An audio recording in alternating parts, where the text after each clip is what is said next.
महादेव के सभी भक्तों को जय श्री केदार, हर हर महादेव। साल 2026 में यदि आप भी केदारनाथ की यात्रा प्लान करना चाह रहे हैं तो यह वीडियो आपके लिए एकदम सही है, क्योंकि मैं आपको बताऊंगा कि केदारनाथ यात्रा की प्लानिंग का सबसे सही समय कौन सा है। केदारनाथ यात्रा की प्लानिंग के लिए किन किन डेट्स का आपको खास ध्यान रखना पड़ेगा, आप रजिस्ट्रेशन किस प्रकार से करें, होटल्स कब बुक कराएं, कौन से महीने यात्रा में जाने के लिए सबसे ज़्यादा रिस्की हैं और किस महीने में जाना सबसे सही रहेगा। इसके अलावा और भी बहुत कुछ जानकारियाँ मैं आपको इस वीडियो में देने वाला हूँ। तो चलिए वीडियो को शुरू करते हैं। क्योंकि केदारनाथ मंदिर के कपाट केवल 6 महीनों के लिए खुलते हैं, इसीलिए यात्रा की प्लानिंग के लिए आपको सबसे पहले यह पता होना चाहिए कि केदारनाथ मंदिर के कपाट किस दिन खुलेंगे। मंदिर के कपाट खुलने की घोषणा बद्रीनाथ केदारनाथ मंदिर समिति हर साल हिंदू पंचांग देखकर महाशिवरात्रि के दिन करती है। साल 2023 में यह घोषणा 18 फरवरी को की गई, दिन था महाशिवरात्रि। साल 2024 में 8 मार्च को की गई, दिन था महाशिवरात्रि। और साल 2025 में 26 फरवरी को की गई, दिन था महाशिवरात्रि का। तो इस साल भी महाशिवरात्रि के दिन ही केदारनाथ धाम के कपाट खुलने की तारीख की घोषणा कर दी जाएगी। तारीख होगी 15 फरवरी 2026। साल 2026 में महाशिवरात्रि 15 फरवरी रविवार के दिन है। 15 फरवरी महाशिवरात्रि के इस विशेष दिन को खास ध्यान रखिएगा, क्योंकि इसी दिन घोषणा की जाएगी कि मंदिर के कपाट किस दिन खुलेंगे। क्योंकि मंदिर के कपाट जो कि लगभग अप्रैल या फिर मई में खुलते हैं, और उसकी जानकारी यदि आपको फरवरी में ही हो जाएगी तो आपको यात्रा प्लान करना बहुत आसान हो जाएगा। तो चलिए अब बात करते हैं दूसरे इंपॉर्टेंट पॉइंट की, जो कि है यात्रा का रजिस्ट्रेशन। केदारनाथ यात्रा में जाने के लिए आपको रजिस्ट्रेशन करवाना मैंडेटरी है, क्योंकि केदारनाथ यात्रा के लिए पर डे के लिमिटेड स्लॉट्स ही अवेलेबल होते हैं। इसीलिए यात्रा का रजिस्ट्रेशन बहुत ज़रूरी हो जाता है, क्योंकि यदि आपको किसी डेट में यात्रा करनी है और उसके रजिस्ट्रेशन आपने नहीं करवाया है तो आप उस डेट में यात्रा नहीं कर पाएंगे। तो आपको दो बातें पता होना ज़रूरी है कि एक तो यात्रा के रजिस्ट्रेशन कब शुरू होंगे, यानी किस महीने में शुरू होंगे, और दूसरा आप किस वेबसाइट पर यह रजिस्ट्रेशन करवा सकते हैं। अब जब 15 फरवरी को महाशिवरात्रि के दिन केदारनाथ धाम के कपाट खुलने की तारीख की घोषणा कर दी जाएगी, तो उसके लगभग 15 से 20 दिन के अंदर अंदर यात्रा के रजिस्ट्रेशन भी शुरू हो जाएंगे। यानी मार्च के पहले हफ्ते में यात्रा के ऑनलाइन रजिस्ट्रेशन शुरू होने की पूरी संभावना है।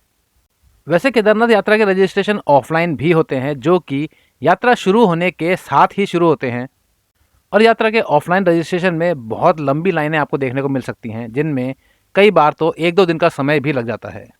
तो केदारनाथ यात्रा को प्लान करने का एक सबसे सही तरीका यही है कि आप यात्रा का ऑनलाइन रजिस्ट्रेशन एडवांस में ही करवा लें।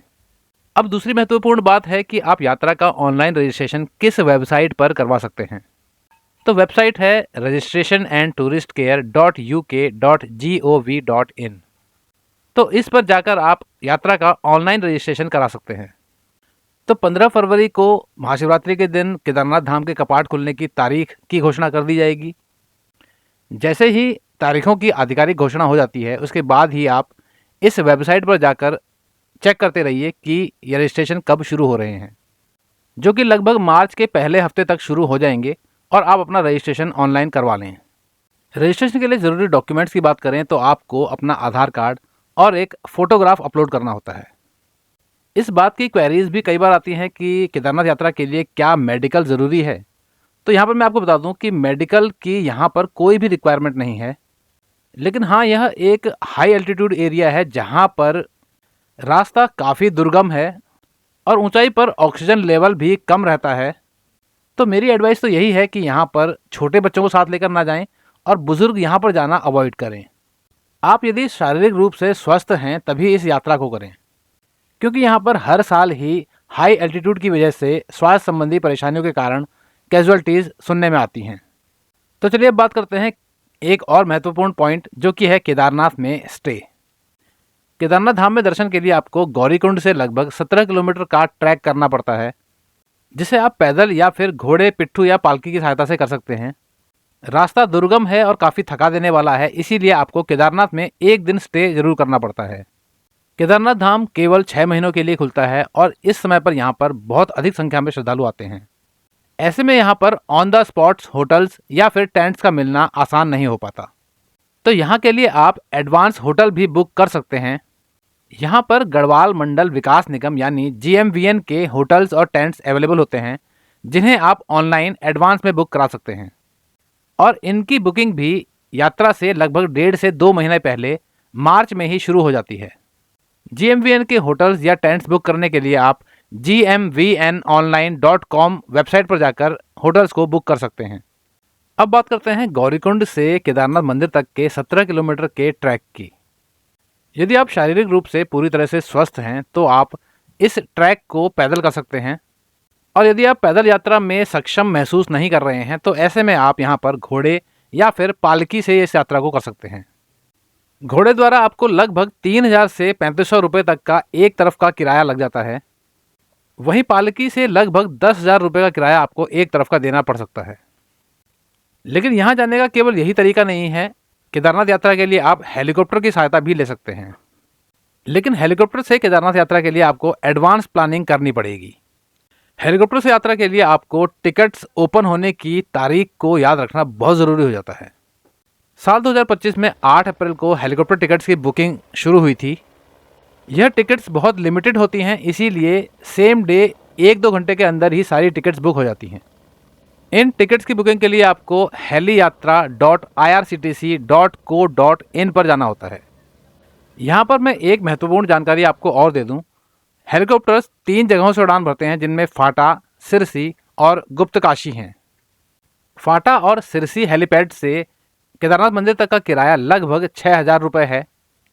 वहीं गुप्तकाशी से केदारनाथ मंदिर तक का किराया 8,500 रुपये है। यह टू एंड फ्रो किराया है, यानी इसमें आने और जाने दोनों के टिकट सम्मिलित हैं। आगे वीडियो में मैं आपको बताऊंगा कि केदारनाथ मंदिर साल 2026 में किस दिन खुलने की संभावना है। लेकिन इससे पहले मैं आपको एक और महत्वपूर्ण चीज़ बताना चाहूँगा, जो कि है कि हमारी केदारनाथ की यात्रा किस बिंदु से स्टार्ट होती है। यानी यदि आपको केदारनाथ यात्रा करनी है तो आपको उत्तराखंड में किस स्थान पर आना पड़ेगा और वहाँ से किस प्रकार की ट्रांसपोर्ट की सुविधाएं आपको केदारनाथ मंदिर तक के लिए मिल जाएंगी। भारत में यदि आप किसी भी शहर में रहते हैं और यदि आपको केदारनाथ यात्रा करनी है तो आपको उत्तराखंड के हरिद्वार या फिर ऋषिकेश आना होगा। हरिद्वार या ऋषिकेश दोनों ही जगहों से आपको सोनप्रयाग के लिए बस, जीप या फिर प्राइवेट टैक्सी मिल जाती हैं।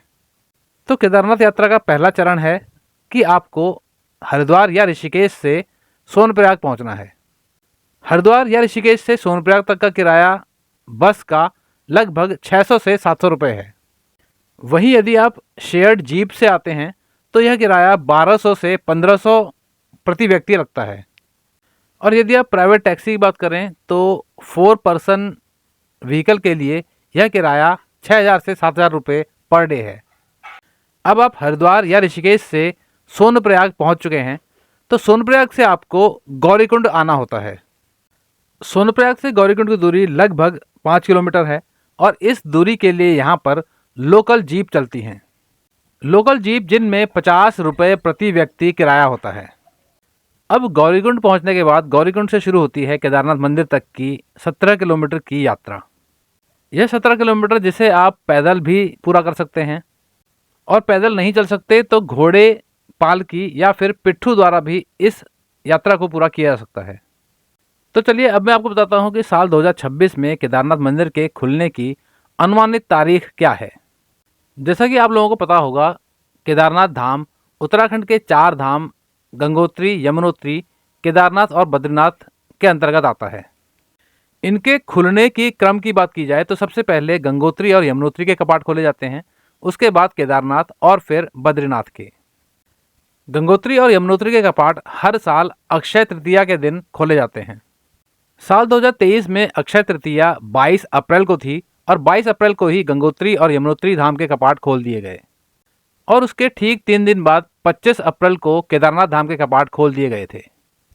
वहीं साल 2024 की बात करें तो अक्षय तृतीया 10 मई को थी और 10 मई को ही गंगोत्री और यमुनोत्री के कपाट खोल दिए गए थे, और उसी दिन केदारनाथ धाम के कपाट भी खोल दिए गए थे। साल 2025 की बात करें तो अक्षय तृतीया 30 अप्रैल को थी। 30 अप्रैल को गंगोत्री धाम और यमुनोत्री धाम के कपाट खोल दिए गए थे, और उसके ठीक 2 दिन बाद 2 मई को केदारनाथ धाम के कपाट खोल दिए गए।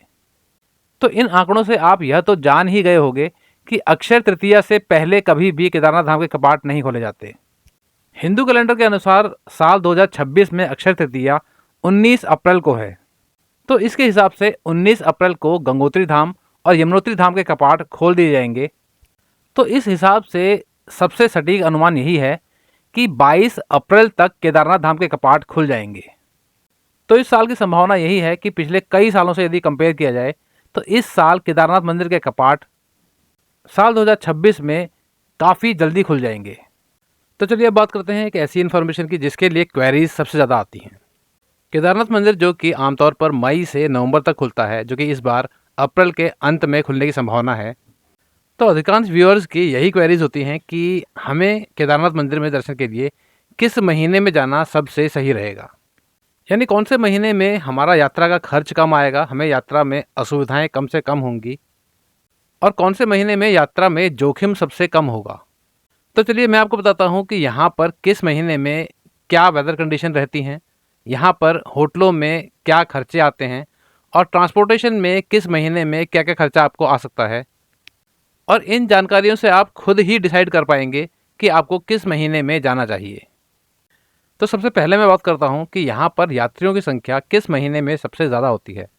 तो यहाँ पर मई और जून के महीनों में यात्रियों की संख्या सबसे ज़्यादा होती है, क्योंकि इन 2 महीनों में यात्री काफ़ी समय से इंतज़ार कर रहे होते हैं और कपाट खुलते ही यहाँ पर दर्शनों के लिए आ जाते हैं। साथ ही इन 2 महीनों में मौसम यहाँ पर सबसे ज़्यादा खुशनुमा होता है, यानी इस समय पर बहुत ज़्यादा ठंड यहाँ पर नहीं होती और ना ही यहाँ पर बहुत ज़्यादा बारिशें होती हैं।